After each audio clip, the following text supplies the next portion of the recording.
a fuga da coroa portuguesa e a exploração do ouro no Brasil. Nas sombras de uma Europa convulsionada, onde a ambição de um homem redesenhava mapas com sangue e pólvora, uma decisão desesperada seria tomada. Não foi uma viagem de descoberta, mas sim uma fuga, uma retirada estratégica ditada pelo terror e pela sobrevivência.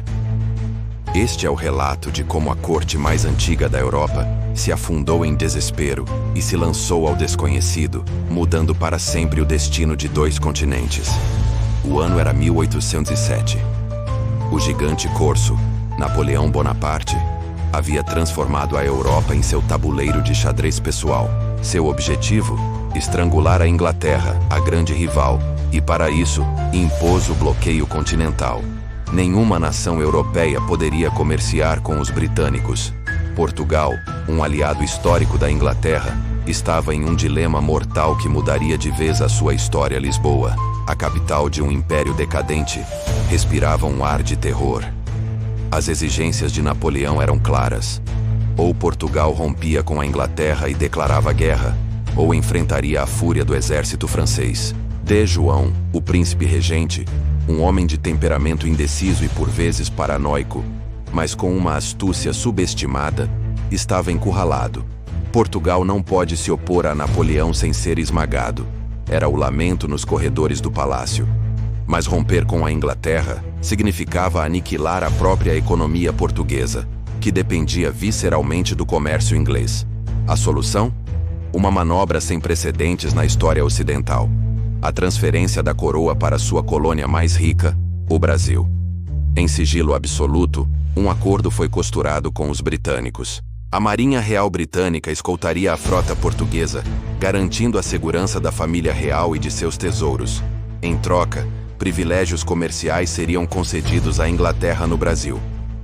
A noite de 27 de novembro de 1807 foi um pesadelo. Sob uma chuva torrencial e o avanço iminente das tropas napoleônicas, lideradas por Junot, a apenas dias de Lisboa, a corte portuguesa mergulhou no caos. Não houve tempo para organização. A precipitação era tamanha que bagagens foram perdidas, pertences inestimáveis esquecidos, e a ordem, ou o que restava dela, desmoronou. Mais de 10.000 pessoas à nobreza, funcionários públicos, militares, criados e até mesmo uma considerável porção do tesouro real, incluindo a vasta biblioteca real, se amontoaram em uma frota de navios em condições precárias. A travessia foi um tormento. Os navios, superlotados e sem as mínimas condições de higiene, se transformaram em focos de doenças. Piolhos, sarna, febre tifoide e disenteria se espalhavam rapidamente. O mar, implacável, castigava a frota com tempestades violentas, espalhando os navios e prolongando a agonia. A imagem da corte, que se pensava sublime e intocável, estava agora enlameada e doente, um reflexo sombrio da sua própria vulnerabilidade. Após longos 54 dias de inferno marítimo, a frota finalmente alcançou o continente americano. Em 22 de janeiro de 1808, os primeiros navios aportaram em Salvador, Bahia. A visão era chocante. Uma corte de fantasmas, mal vestida e doente, emergia dos navios, contrastando brutalmente com a exuberância da colônia. O povo local, atônito, observava a chegada daqueles que deveriam ser seus governantes. Em março de 1808, a corte prosseguiu para o Rio de Janeiro, a nova capital do Império exilado. A cidade, um vilarejo colonial comparada a Lisboa, não estava preparada para receber tal contingente. Moradores foram expulsos de suas casas para abrigar os recém-chegados. O caos inicial era palpável. A coroa de Portugal estava no Brasil. Mas a que custo? A fuga da família real não foi apenas um evento político. Nascia um novo capítulo, um novo destino para o Brasil, forjado não pela glória, mas pelo medo, pela necessidade e por interesse escusos. A coroa havia chegado, mas com ela, as sombras de uma Europa em guerra e as complexas sementes de uma futura independência. O Brasil nunca mais seria o mesmo. E a velha Europa, agora, observava com apreensão o alvorecer de um império tropical. Prepare-se para mergulhar nas profundezas de um capítulo grandioso e ao mesmo tempo sombrio da história brasileira. A febre do ouro no alvorecer do Império Brasileiro. A febre do ouro no Brasil, embora tenha se manifestado com maior intensidade durante o período colonial, especialmente no século XVIII, teve reflexos e um prolongamento crucial nas primeiras décadas do Brasil Império. Ouro. O metal que incendiou a imaginação de um continente, transformando riachos em sonhos e montanhas em desespero. O que se convencionou chamar de febre do ouro no Brasil teve seu auge no século XVIII, na era colonial, injetando uma riqueza colossal nas veias de Portugal. Mas como uma droga viciante, a euforia do ouro carregava em si a semente de sua própria ruína. E foi no alvorecer do Brasil Império que as últimas fagulhas dessa febre se apagaram, revelando um legado de opulência e miséria. A descoberta das vastas jazidas de ouro em Minas Gerais, Goiás e Mato Grosso no final do século XVII e início do XVIII transformou o Brasil de uma colônia açucareira em um Eldorado cobiçado. Milhões de pessoas livres e escravizadas migraram para as regiões auríferas, criando cidades do nada, impulsionando a urbanização e redefinindo o eixo econômico da colônia do litoral para o interior. A coroa portuguesa, sedenta por metal, impôs um controle fiscal draconiano. O famoso quinto, que garantia 20% de todo o ouro extraído para a metrópole, que popularmente ficou conhecido por Quinto dos Infernos. O esplendor do barroco mineiro, com suas igrejas revestidas de ouro, a arte de Aleijadinho e a arquitetura imponente, é a prova visível da riqueza que fluía. Mas essa riqueza era uma ilusão para a maioria. A prosperidade gerada era, em grande parte, exportada, deixando para trás um rastro de exploração brutal e desenvolvimento superficial. No entanto, a febre não duraria para sempre. Já no final do século XVIII e estendendo-se pelas primeiras décadas do século XIX, que coincidem com a chegada da família real e os anos que antecedem o Império. O ouro de aluvião, aquele encontrado na superfície de rios e córregos, começou a se esgotar.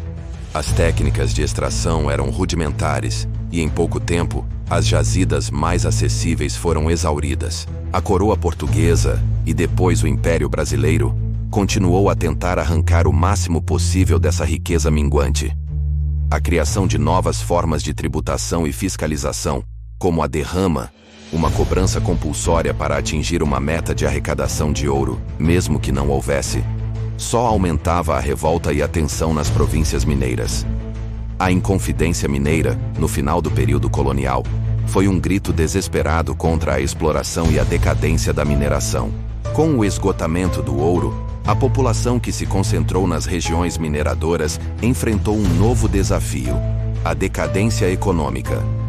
Muitos buscaram refúgio na agricultura de subsistência ou na criação de gado. As cidades que antes fervilhavam de vida e comércio viram sua população diminuir e suas atividades econômicas se retrair.